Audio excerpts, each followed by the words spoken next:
ایک واقعہ ہے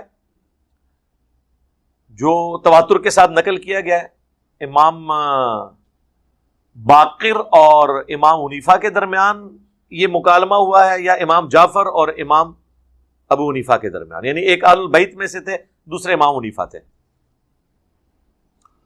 تو وہ اہل البیت کے جو امام تھے، امام باقر یا امام باقر کے بیٹے امام جعفر، وہ امام حنیفہ کو سمجھانے کے لیے کہ چونکہ امام حنیفہ اکثر معاملات میں عقل کو دخل دیتے تھے اور بعد میں احادیث اس کے خلاف نکلتی تھی، اور پھر وہ حنفیوں کو بعد میں دفاع کرنا پڑتا تھا، کچھ چیزوں میں رجوع بھی کر لیا اور معاملات جو ہیں وہ ٹھیک ہو گئے، بعض جگہ نہیں ہوئے، پری میچور فقہ جو بن گئی۔ اور یہ میں اپنی طرف سے بات نہیں کر رہا، یہ شاہ ولی اللہ دہلوی نے حجت اللہ البالغہ میں باقاعدہ بحث کی ہے کہ فقہ حنفی میں غلطیاں کیوں زیادہ ہیں، اس لیے کہ احادیث کے مرتب ہونے سے پہلے ہی انہوں نے جو مسائل احادیث میں آئے تھے وہ ان تک نہیں پہنچے تھے، تو انہوں نے خود سے ہی مسائل کے بارے میں ایک عقلی رائے قائم کر لی اور بعد میں وہ خلاف نکل آئے۔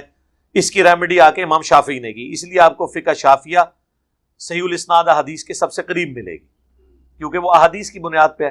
دوسرا، امام حنیفہ تابعین کے اقوال کو حجت مانتے تھے اور بعد میں احادیث اس کے خلاف نکلی، موقوف اور مرفوع احادیث تابعین کے اقوال حجت ہیں جبکہ وہ موقوف یا مرفوع احادیث کے خلاف نہ ہو۔ بل یہ ایک ٹیکنیکل بحث ہے، میں نے اس پہ الگ سے کئی معاملات، اس کے اوپر میری ویڈیوز مسئلہ 197 ریکارڈڈ ہے۔ بل اس واقعے میں آتا ہے کہ امام جو اہل البیت کے امام ہیں، امام باقر یا امام جعفر جو ہیں، وہ امام حنیفہ سے کہتے ہیں کہ بتاؤ کہ نماز افضل ہے یا روزہ؟ تو کہتے ہیں نماز، اس میں تو کوئی دوسری رائے نہیں ہے۔ بخاری مسلم کی حدیث ہے کہ اللہ کو سب سے محبوب عمل بندے کا وقت میں نماز قائم کرنا ہے، اور نماز ہی کفر اور اسلام میں فرق ہے، صحیح مسلم کی حدیث کے تحت۔ روزے کی تو بہت بعد کی ویلیو ہے، اگرچہ وہ بھی اسلام کی بنیاد ہے، لیکن نماز کے مقابلے میں تو کچھ نہیں ہے۔ تو انہوں نے کہا کہ پھر یہ بتاؤ مجھے کہ حالت حیض میں جو عورتوں کے روزے چھوٹ جاتے ہیں ان کی قضا کا حکم تو اللہ نے دیا ہے، نمازوں کی قضا کا حکم کوئی نہیں ہے۔ اگر عقل پہ فیصلہ ہوتا نا تو وہ جو 6-7 دن عورتیں نماز چھوڑتی ہیں ان کی قضا ہوتی، اور روزہ جو ہلکی عبادت ہے نماز کے مقابلے میں، اس میں ریلیکسیشن مل جاتی۔ لیکن صحیح مسلم میں حدیث ہے، اما عائشہ کہتی ہیں کہ نبی صلی اللہ علیہ وآلہ وسلم ہمیں حالت حیض میں چھوڑے ہوئے روزوں کی قضا کا حکم دیتے تھے اور نمازوں کی قضا کا حکم نہیں دیتے تھے۔ نمازیں معاف ہیں عورت کو ان 7 دنوں کے لیے پیریڈز میں۔ یہ بڑی عقلی بات ہے۔ اگر عقل پہ ہوتا نا تو نماز کی قضا ہوتی اور روزے کی نہ ہوتی۔ پھر دوسری انہوں نے کہا کہ بتاؤ پیشاب زیادہ نجس ہے یا منی؟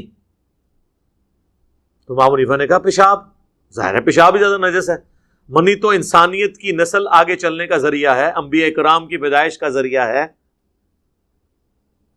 پیشاب تو زیادہ نجس ہے۔ تو انہوں نے کہا اگر عقل پہ ہوتا نا، منی کے نکلنے سے غسل فرض ہوتا ہے لیکن پیشاب کے نکلنے سے غسل فرض نہیں ہوتا، صرف استنجا کر کے آپ فارغ ہو جاتے ہیں۔ عقل پہ دیکھا جائے تو اگر منی کے نکلنے سے غسل فرض ہو رہا ہے تو پیشاب کے نکلنے سے بدرجے اولا ہونا چاہیے، کیونکہ وہ زیادہ نجس چیز ہے جو جسم سے نکلی ہے۔ یہ جب انہوں نے باتیں کی تو انہوں نے کہا بیٹا میں اصل میں تمہیں یہ بتانا چاہ رہا ہوں کہ دین عقل کے مطابق اس وقت ہوگا جب عقل جو ہے وہ وحی کی تائید کرے، ادروائز جو وحی کی جو چیزیں ہیں ان کو منوان اسی طریقے سے ایکسپٹ کرنا ہوگا۔ یہ واقعہ ایک بہت بڑی دلیل ہے اس اعتبار سے کہ جو اکثر کہتے ہیں لاجک کے ہم خلاف نہیں ہیں، لیکن آپ لاجک ایک خاص حد تک ہی معاملات میں لاجک دے سکتے ہیں نا، اور جتنے لوگوں نے لاجکس دی ہیں وہ بھی ان کی ذاتی لاجکس ہیں، ہم اس میں کو کاؤنٹر بھی نیریٹو کھڑا کر سکتے ہیں۔ لہذا شریعت کے حکم میں بس وہی حکم ہے، لا یسأل عما یفعل وہم یسألون، اللہ کو کوئی نہیں پوچھ سکتا اس نے یہ کام کیوں کیا، اور وہ ہر ایک کو پوچھے گا کہ اس نے یہ کام کیوں کیا۔ کل کو کوئی کہے گا یار دیکھو میں اس میں اب ایڈ کرتا ہوں، کیا اللہ اپنے نبیوں کا محتاج ہے؟ تو پھر بہتر آپشن تو یہ تھا کہ نبیوں کے بغیر اللہ اپنا تعارف کرواتا۔ وسیلے غیر اللہ کی استمداد کڈے مسئلے ہی حل ہو جاتے نا، لیکن اللہ تعالیٰ نے جب اپنے لیے چوز کیا کہ میں اپنی مخلوق میں سے انبیاء کو چن کے انہیں اپنے تعارف کا ذریعہ بناؤں گا، اب اللہ تعالیٰ کی رضا پہ ہی آپ نے راضی رہنا ہے۔ اب اگر کوئی شخص انبیاء کو نکال کے ڈائریکٹ اللہ تک پہنچنے کی کوشش کرے گا، وہ پھر شیطانی توحید پہ پہنچے گا، رحمانی توحید پہ نہیں پہنچے گا، کیونکہ رول ماڈل تو انبیاء ہیں۔ اسی لیے صوفیاء ٹھوکر کیوں کھا جاتے ہیں؟ وہ عشق، وجدان، اس کی بنیاد پہ ہر چیز جو ان کو اچھی لگتی ہے نا اللہ کے ساتھ منسوب کر دیتے ہیں، اور پھر جھوٹے واقعات بھی وہ مثنوی مولانا روم میں لکھے ہیں۔ وہ جی ایک شخص تھا، وہ کہنے لگا اے اللہ تو میرے پاس آئے، میں تجھے کنگھی کروں، تجھے نہلاؤں دھلاؤں۔